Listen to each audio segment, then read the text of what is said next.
আন্তর্জাতিক ক্রিকেট থেকে মুশফিক ও মাহমুদুল্লাহ রিয়াদের অবসরের সিদ্ধান্ত তাদেরকেই নিতে হবে বলে জানালেন বিসিবি সভাপতি ফারুক আহমেদ।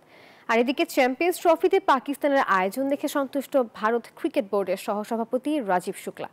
লাহোরে নিউজিল্যান্ড ও দক্ষিণ আফ্রিকার মধ্যকার দ্বিতীয় সেমিফাইনাল দেখতে এসে তারা এসব কথা বলেছেন।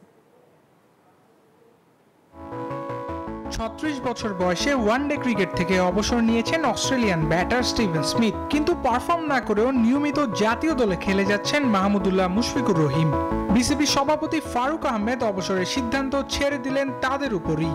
সিনিয়র প্লেয়ারদের নিয়ে প্ল্যানটা কিছু না, ওরা আগে বলবে যে ওদের প্ল্যানটা কি, তারপর আমরা কোঅর্ডিনেট করে আমরা জানাবো যে আমাদের প্ল্যান কি। আগে আমাদের প্লেয়ারদের কাছ থেকে আসতে হবে জিনিসটা কি করতে চায়।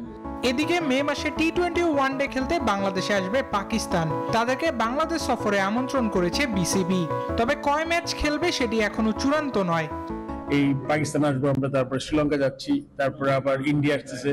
সো টাইম বের করে খুব ডিফিকাল্ট। পাকিস্তানের মধ্যে কমিট করে ফেলছে, ওর মধ্যে থেকে ট্রাই করছি যে অ্যাটলিস্ট ৩-৪টা শর্টার ভার্সন যদি খেলতে পারে আর কি, হোয়াইট বল আর কি।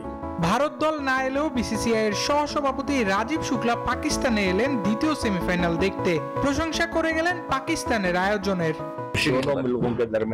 পাকিস্তান কঠোর নিরাপত্তা ব্যবস্থা করেছে। ২৭ পর্যন্ত হাইব্রিড মডেলেই হবে আইসিসি ও এসিসির টুর্নামেন্ট। ভারত উইকেটের সুবিধা না, ভালো খেলেই জিতেছে। আগামী ৯ তারিখ দুবাইয়ের ফাইনালে উপস্থিত থাকবেন সবাই। আবরার আল দাইয়ান, নিউজ 24।